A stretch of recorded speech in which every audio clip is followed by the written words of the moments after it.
Good afternoon sir. বাপরে, tiffin পিরিয়ডের পরে এত স্টুডেন্ট ক্লাসে? বাড়ি যাসনি কেউ তোরা?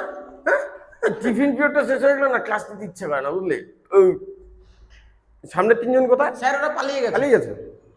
তোরা পালিয়ে যাসনি কেন? তোদের জন্য আমাকে আটকে থাকতে হচ্ছে। স্যার, তাহলে আমরা বাড়ি চলে যাই। সিসি যখন ক্লাসে যাবে তাহলে একটা নোট লিখেই নে নাকি?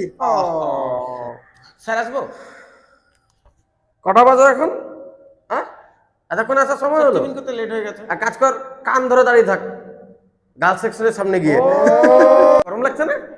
খাওয়া দাওয়ার একটু বেশি গরম লাগে, ঠান্ডা বাড়িয়ে দে। আমি ভাবলাম টিফিন পিরিয়ডের পরে দেখবো গিয়ে ক্লাস ফাঁকা, বিন্দাস স্টাফ রুমে গিয়ে ঘুমাবো। সবাই বই খাতাগুলো বসে আছে, স্যার আসবে, ক্লাস করাবে। স্যার আসবো? আর এখন এসে কি করবি? ক্লাসই শেষ, বাড়ি চলে যা, ব্যাগটা দিয়ে দে ওর। যা, কারো যদি ইচ্ছে না থাকে ক্লাস করার তো চলে যায়, আমারও ইচ্ছে নেই ক্লাস নেয়, ঘুম পাচ্ছে, স্টাফ রুমে গিয়ে ঘুমাবো। আমি হেডমাস্টারের টিফিন পিরিয়ডের পরেই না ছুটি দিয়ে দিতাম স্কুলে। টিফিন পিরিয়ডের পরে ক্লাস নিতে আর ইচ্ছে করে না, ভীষণ ঘুম পাচ্ছে। ঘুমো না একটু সবাই, ছাড় আজকে ক্লাস।